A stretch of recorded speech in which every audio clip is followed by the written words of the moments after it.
I talk a lot on the channel here about how to source movie content, video content for your home theater, setups, and we really have three main options, I would say, for that. One of them is to buy your movies, build a digital collection online from a service like iTunes.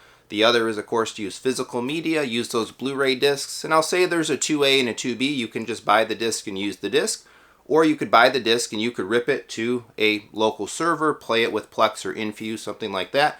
Or, of course, you have the trusty Kaleidoscape. And one of the questions that I field a lot is, why don't I buy my movies on iTunes and then download them? I wanna be able to protect and preserve what I own. I'm afraid that Big Bad Apple is going to censor my movies. They're gonna delist something from the store, and then I'm not gonna have it available for playback anymore, even though I bought it. So I wanted to address this because, again, I get this question a lot. How do I do this? Can I do this?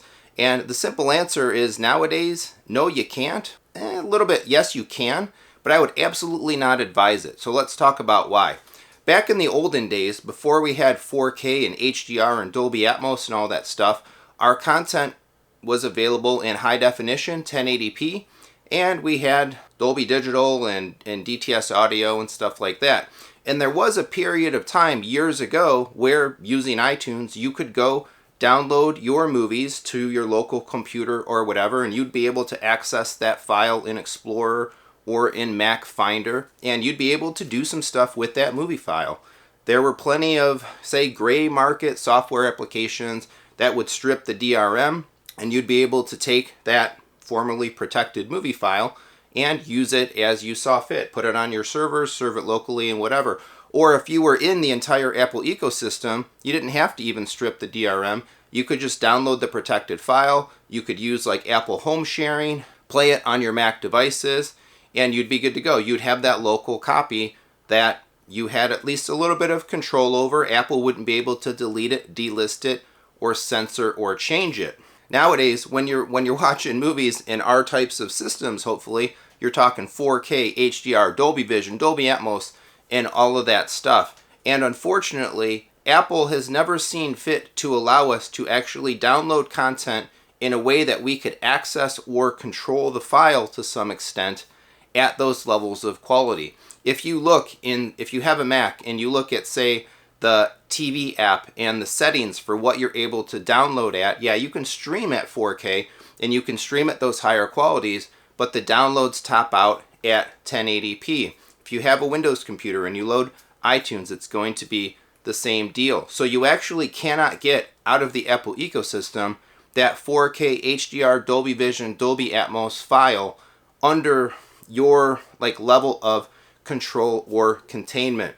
You can only stream the quality, and certainly that has to do with security and relationships and legal agreements and whatnot with the studios to be able to offer up content at that level of quality to begin with. I did just try this as well. I went ahead in the TV app on my Mac. I downloaded with the settings set to download the highest quality that the TV app would let me. I downloaded John Wick 4. I navigated in Finder to the folder where that file was kept, and interestingly enough, it doesn't even download anymore as an MP4 file or a file that you can really do a whole lot with. It downloaded as some kind of special MOV package file.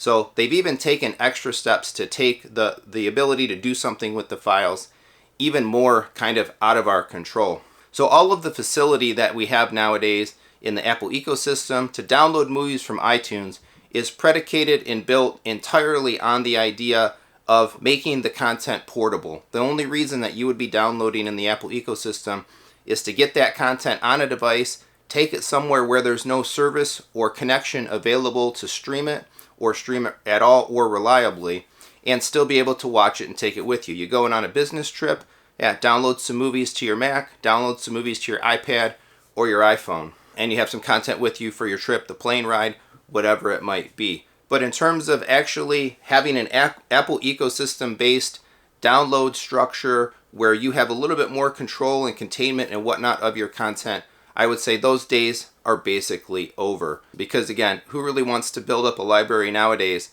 where you're only talking about content in HD and they're not even downloading and giving us files in MP4 or easy to use, easy to manipulate types of file formats anymore?